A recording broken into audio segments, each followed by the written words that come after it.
Tidak terhitung banyaknya bacaan Quran dan selawat yang dilantunkan untuk diriku ini supaya bisa terlelap tidur. Besarnya perjuanganmu dan pengorbananmu untuk bisa melihat dan merasakan kehidupan di dunia ini.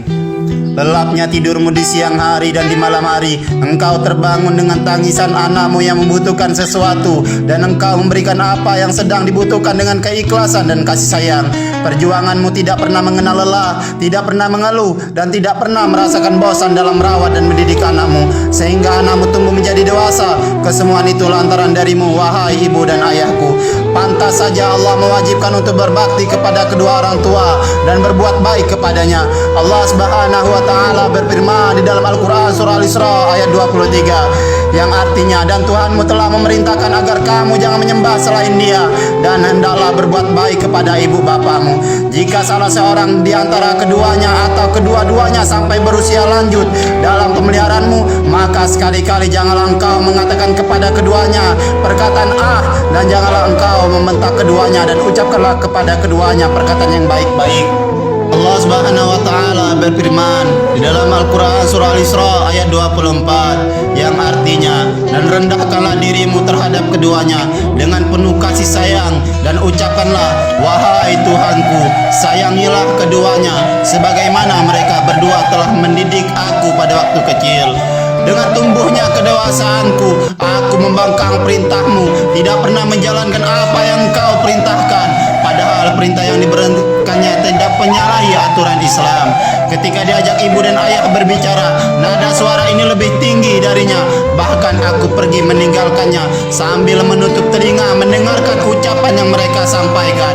Duhai diri ini, apa yang sedang engkau lakukan terhadap ibu dan ayahmu, sampai-sampai mereka meneteskan air mata karena merasa kecewa atas perbuatanmu.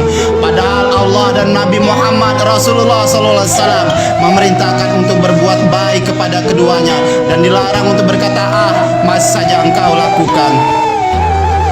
Tahukah engkau, wahai diri ini, bahwa Allah tidak akan ridho surga dimasuki anak yang durhaka kepada kedua orang tuanya sebelum orang tuanya sudah meridhoi terhadap anaknya.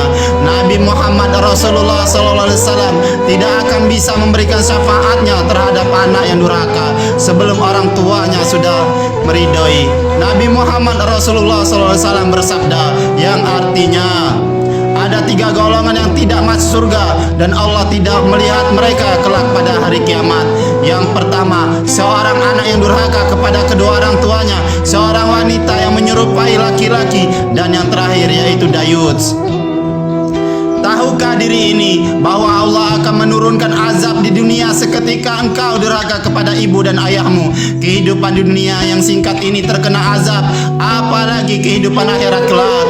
Nabi Muhammad Rasulullah SAW bersabda, yang artinya, ya, amal kebajikan yang disegerakan balasannya di dunia adalah berbakti kepada kedua orang tua dan menyambung tali silaturahmi, sedangkan kejahatan yang disegerakan siksaannya adalah berzina, durhaka kepada kedua orang tua, dan memutus silaturahmi. Kini engkau sudah membaca dan mendengar bahaya yang akan ditanggung melawan kepada kedua orang tua. Masihkah diri ini tidak mau mengucapkan kata maaf kepada kedua orang tua? Masihkah diri ini tidak mau mengucapkan terima kasih dan meminta ridho kepada kedua orang tuanya?